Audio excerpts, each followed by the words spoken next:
စိတ်ရင်းကောင်းကောင်းထားပါကျင်နာပါချစ်တတ်ပါဒါဆိုရင်ဘဝကပြည့်စုံနေပါပြီအားနည်းတဲ့သူတွေကဘယ်တော့မှခွင့်မလွတ်တတ်ကြဘူးဘာလို့လဲဆိုတော့ခွင့်လွတ်ခြင်းဆိုတာတန်မာတဲ့သူတွေပဲပေးနိုင်တဲ့ကြီးကျယ်တဲ့အရာတစ်ခုမဟုတ်ပါသင်ဟာသမုဒ္ဒရာကြီးတဲ့ကရေစက်ကလေးတစ်စက်မဟုတ်ပါဘူးရေစက်လေးတစ်စက်ထဲကသမုဒ္ဒရာကြီးတစ်ခုပါသင်ဟာသင်ရဲ့လမ်းကိုသင်ကိုယ်တိုင်ပဲရှောက်ရပါလိမ့်မယ်တခြားသူတွေကသင်နဲ့အတူရှောက်ပေးနိုင်ကြပြီမယ်သင်ကိုယ်စားတော့ရှောက်ပေးကြမှာမဟုတ်ပါဘူးဒါကြောင့်ကိုယ်လမ်းကြောင်းကိုကိုယ်ပဲရှောက်ပါကိုယ်ခရီးကိုကိုယ်ပဲဆက်ပါ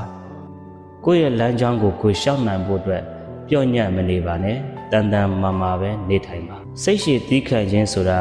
ပျော်ရွှင်မှုတကားတွေစိတ်ချမ်းမြေ့မှုတကားတွေကိုဖွင့်ပေးနိုင်တဲ့အကောင်းဆုံးသောတောတစ်ချောင်းပဲဖြစ်ပါတယ်ဒါကြောင့်ဘသူတွေနဲ့ပဲကြုံဘာတွေကိုပဲလှုပ်စိတ်ရှည်သီးခံမှုနဲ့လှုပ်ပါ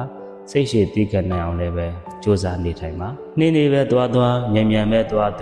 ရှာဖွေနေတဲ့သူအတွက်တော့တခုခုတော့တွေ့မှာပဲလေဒီအတိုင်းထိုင်နေတဲ့သူကတော့ဘာလို့မှရှာတွေ့မှာမဟုတ်ပါဘူးအလှပတွေထဲမှာကြာရှည်ခံဆုံးအလှပကတော့နှလုံးသားလှပခြင်းပါဒါကြောင့်ရုပ်လှအောင်လဲစူးစမ်းတင်တယ်လို့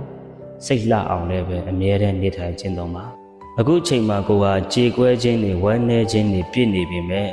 ခဏနေရင်တော့ပျော်ရွှင်မှုတွေစိတ်ချမ်းသာမှုတွေရီမောသံတွေပြည့်နှက်နေတဲ့